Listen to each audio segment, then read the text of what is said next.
வணக்கம், welcome to the Kannan electronics. நான் Kannan D. இந்த வீடியோவில் எதை பற்றி பார்க்குறேன்னா, ட்ரேசிங் லைனு பார்த்தீங்கன்னா ட்ரேசிங் லைனு ரெட் கலர்லேயோ ப்ளூ கலர்லேயோ இல்லை க்ரீன் கலர்லேயோ பார்த்தீங்கன்னா ட்ரேசிங் லைன் வரும்.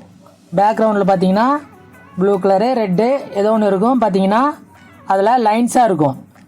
அதோட பார்த்தீங்கன்னா லைட்டாக இமேஜ் தெரியும். பேக்ரவுண்டில் இமேஜ் ஓடிட்டு இருக்கிற மாதிரி, இப்போ வீடியோ ஏதாச்சும் ஓடிட்டு இருந்துச்சுன்னா பேக்ரவுண்டில் தெரியுற மாதிரி தெரியும். அந்த மாதிரி ஃபால்ட்டை எப்படி சரி பண்ணுறது அப்படிங்கிறத இந்த வீடியோவில் டீட்டெயிலாக பார்க்கலாம். இந்த மாதிரி ப்ராப்ளம் வந்ததுனாவே மோஸ்ட்லி பார்த்தீங்கன்னா நெக் போர்டில் தான் இருக்கும். இப்போ நான் நெக் போர்டில் டிவி ஆன் பண்ணிவிட்டு உங்களுக்கு வோல்ட்டு செக்அப் பண்ணி காட்டுறேன். பார்த்தீங்கன்னா 180 வோல்ட்டு 180 வோல்ட்டில் பார்த்தீங்கன்னா 169 வோல்ட் வருது. அதே பார்த்தீங்கன்னா 12K ரெசிஸ்டன்ஸ் கொடுத்து ஒவ்வொரு டிரான்சிஸ்டருக்கும் கொடுத்துருப்பாங்க. கலெக்டர் பின்னில் வோல்ட் எவ்வளோ இருக்குதுன்னு பார்த்தோம்னா ட்ராப் ஆகிருக்கு. பார்த்தீங்கன்னா இதில் 22 வோல்ட்டு தான் இருக்குது.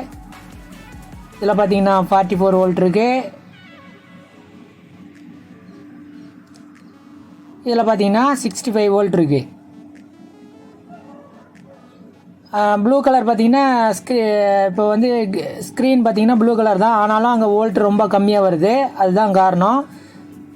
இப்போ என்ன ஃபால்ட் இருக்கும் அப்படிங்கிறத பார்க்கலாம். நெக் போர்டை கழட்டிட்டேன். நெக் போர்டில் பார்த்தீங்கன்னா இந்த 12K ரெசிஸ்டர் பார்த்தீங்கன்னா 1 வாட்ஸில் கொடுத்துருக்காங்க. 1 வாட்ஸில் இருக்கிற எல்லா ரெசிஸ்டருமே பார்த்தீங்கன்னா கொஞ்சம் கருகுன மாதிரி இருக்குது. அதோட பார்த்தீங்கன்னா இந்த கலர் கோடிங் எதுவுமே தெரியல, அந்த அளவுக்கு டிஃப்ரெண்ட் இருக்குது. போர்டே பார்த்தீங்கன்னாலும் பிசிபி பாருங்கள் கருகுன மாதிரியே தான் இருக்குது. இப்போ இந்த ரெசிஸ்டரோட ரெசிஸ்டன்ஸ் வேல்யூவை பார்க்கலாம். மல்டிமீட்டரை ரெசிஸ்டன்ஸ் மோடில் வச்சுட்டு செக் பண்ணி பார்க்கலாம். இப்போ செக் பண்ணுறப்ப பார்த்தீங்கன்னா 12Kக்கு பதிலாக 20K காட்டுது. ரொம்ப வோல்ட் டிஃப்ரெண்ட் இருக்குது. அதே போல் இந்தாண்ட இருக்கிற ஒரு 12K ரெசிஸ்டர் பார்த்தாலும் அதுவும் பார்த்தீங்கன்னா 15 காட்டுது, 15K காட்டுது. இது 20K காட்டுது. அடுத்த இன்னொரு ரெசிஸ்டரை பார்க்கலாம். இது பார்த்தீங்கன்னா இதுவும் 15Kவுக்கு மேலே காட்டுது. காரணம் பார்த்தீங்கன்னா இந்த 12K ரெசிஸ்டர் தான் மூணுமே கம்ப்ளைண்ட் ஆகிருக்கு. அதே போல் 2K7 கொடுத்துருக்காங்க. 1 வாட்ஸில் 2K7 ரெசிஸ்டர் கொடுத்துருக்காங்க. அதோட வேல்யூ செக் பண்ணுறப்ப அதோட வேல்யூ கரெக்டாக தான் இருக்குது. அது எதுவும் ஃபால்ட் ஆகலை. மோஸ்ட்லி பார்த்தீங்கன்னா இந்த நெக் போர்டில் அந்த 12K ரெசிஸ்டர் தான், அந்த மாதிரி ட்ரேசிங் லைன் வந்ததுனாவே 12K ரெசிஸ்டர் தான் காரணமாக இருக்கும். இப்போ அதை நாம் ரிமூவ் பண்ணிவிட்டு பார்க்கலாம். கன்ஃபார்ம் பண்ணிடுவோம். இது மாதிரி விற்க வச்சு ரிமூவ் பண்ணிக்கலாம் ஈஸியாக. மோஸ்ட்லி இப்போ பார்த்தீங்கன்னா இந்த ரெசிஸ்டர் பார்த்தீங்கன்னா ஃபஸ்ட்டு காட்டுறது பார்த்தீங்கன்னா ஃபுல்லாக டேமேஜ் ஆகிருக்கு. அடுத்து பார்த்து எல்லாமே கலர் கோடிங் பார்த்தீங்கன்னா தெரியல, இதுதான் கலரு அப்படிங்கிற மாதிரியே தெரியல, அந்த அளவுக்கு மாறிடுச்சு. இப்போ இதோட வேல்யூவை எப்பயும் போர்டை விட்டு தனியாக எடுத்து செக் பண்ணால் தான் அக்யூரேட் வேல்யூ கண்டுபிடிக்க முடியும். இப்போ வந்து ரீடிங் பார்க்கலாம்.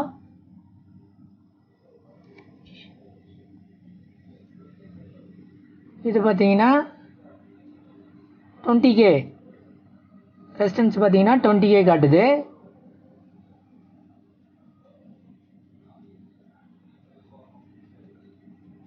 இது பார்த்தீங்கன்னா 15K காட்டுது.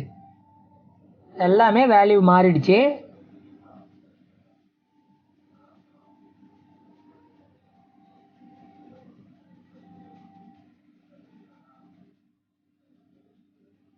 சில டைமு இந்த ரெசிஸ்டரு எல்லாமே நல்லாயிருக்கும், டிரான்சிஸ்டர் எல்லாமே நல்லாயிருக்கும், இருந்தாலும் ட்ரேசிங் லைன் வரும். அந்த மாதிரி சமயத்தில் பார்த்தீங்கன்னா அந்த நெக்கில் போட்டிருக்க பேஸ் கம்ப்ளைண்ட் ஆகிருந்தாலும் அந்த மாதிரி ஃபால்ட் வரும்.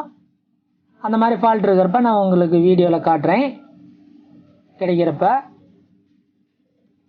இப்போ கன்ஃபார்மாக இந்த 3 டிரான்சிஸ்டர் தான் போயிடுச்சு. அதனால் இதை சேஞ்ச் பண்ணிக்குவோம். இப்போ பார்த்தீங்கன்னா இது புதுசு 1 வாட்ஸ் 12K ரெசிஸ்டரு.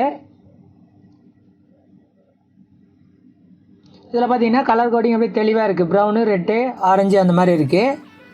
ஆனால் பழசில் பாருங்கள் அந்த கலர் கோடிங்கே தெரியல. எல்லாமே ஒரு க்ரே கலர் மாதிரி ப்ரௌன் கலர் மாதிரியே எல்லா கலர் கோடிங்குமே இருக்குது. அது காரணம் பார்த்தீங்கன்னா கம்ப்ளைண்ட் ஆகிடுச்சு, ரொம்ப ஹீட் ஆனதுனால அந்த மாதிரி ஆயிடுச்சு. இப்போ நான் புது ரெசிஸ்டரோட வேல்யூவை உங்களுக்கு காட்டுறேன். பார்த்தீங்கன்னா 11.74ன்னு வருது. இது உங்களுக்கே தெரியும். மேனுஃபேக்சரிங்லேயே 5% 0.5% பார்த்தீங்கன்னா டிஃப்ரெண்ட் இருக்கும். அந்த டிஃப்ரெண்ட் தான் இது. பார்த்தீங்கன்னா எல்லா ரெஜிஸ்டருமே அதே வேல்யூ தான் காட்டுது. அதனால் அது வேல்யூவே அவ்வளோதான். ரொம்ப டிஃப்ரென்ஸ் தான் இருக்கக்கூடாது. 1K 2K அந்த மாதிரி டிஃப்ரென்ஸ் தான் இருக்கக்கூடாது. இப்படி இருக்கலாம், இது ஒன்றும் பிரச்சனை இல்லை. இப்போ இதை வந்து தேவையான பொசிஷனுக்கு மடக்கிட்டு நம்ம அந்த போர்டில் இன்ஸ்டால் பண்ணிக்கலாம். இந்த ரெசிஸ்டரை வந்து சால்டரிங் பண்ணுறப்ப மோஸ்ட்லி நீங்கள் வந்து இந்த நெக் போர்டுனாவே பேஸ்ட் யூஸ் பண்ணாத ட்ரை பண்ணுங்கள் முடிஞ்ச வரைக்கும். சப்போஸ் அப்படி பேஸ்ட் யூஸ் பண்ணாலும் ஆல்கஹாலை வச்சு கிளியராக க்ளீன் பண்ணிடுங்க. நீங்கள் சரியாக க்ளீன் பண்ணாமல் அந்த பேஸ்ட்டோட பிசுன்னு தன்மையெல்லாம் இருந்துச்சுன்னா உங்களுக்கு திரும்பவும் கலர் ப்ராப்ளம் வரும். அதனால் அதை நீங்கள் க்ளீனாக க்ளீன் பண்ணிக்கணும். இந்த மாதிரி கட் பண்ணுற பின்னை எதுவும் வேஸ்ட் இல்லை. நம்ம பின்னாடி எதாவது ஜம்பராக யூஸ் பண்ணிக்கலாம். பின்னு நல்லா கெட்டியாக இருக்கிறதுனால ஜம்பராக யூஸ் பண்ணிக்கலாம். வேஸ்ட் பண்ணிடாதீங்க, எடுத்து வச்சுக்கலாம். எல்லா பின்னையும் கட் பண்ணிவிட்டு ஆல்கஹால் போட்டு க்ளீன் பண்ணிக்கலாம்.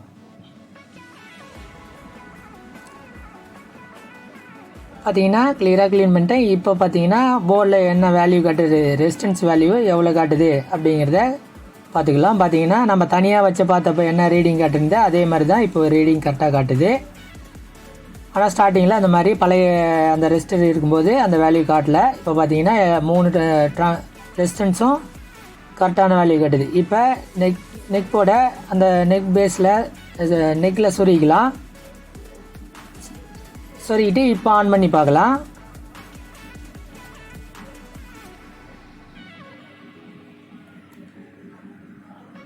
இப்போ பார்த்தீங்கன்னா கிளியராக இருக்குது. அந்த மாதிரி ட்ரேசிங் லைன் எதுவும் இல்லை. அதனால் அந்த ரெசிஸ்டர் தான் 3 ரெசிஸ்டர் தான் காரணமாக இருந்திருக்கு. இப்போ நம்ம அந்த ப்ராப்ளத்தை சால்வ் பண்ணிட்டோம். இதே தான் காரணம்னு சொல்லிட முடியாது. நான் சொன்ன மாதிரியே நெக் பேஸ் கம்ப்ளைண்ட் இருந்தாலும் அந்த மாதிரி ப்ராப்ளம் பண்ணும். கீழே 3 ரெசிஸ்டர் இருக்கும், அது கம்ப்ளைண்ட் இருந்தாலும் ப்ராப்ளம் பண்ணும்.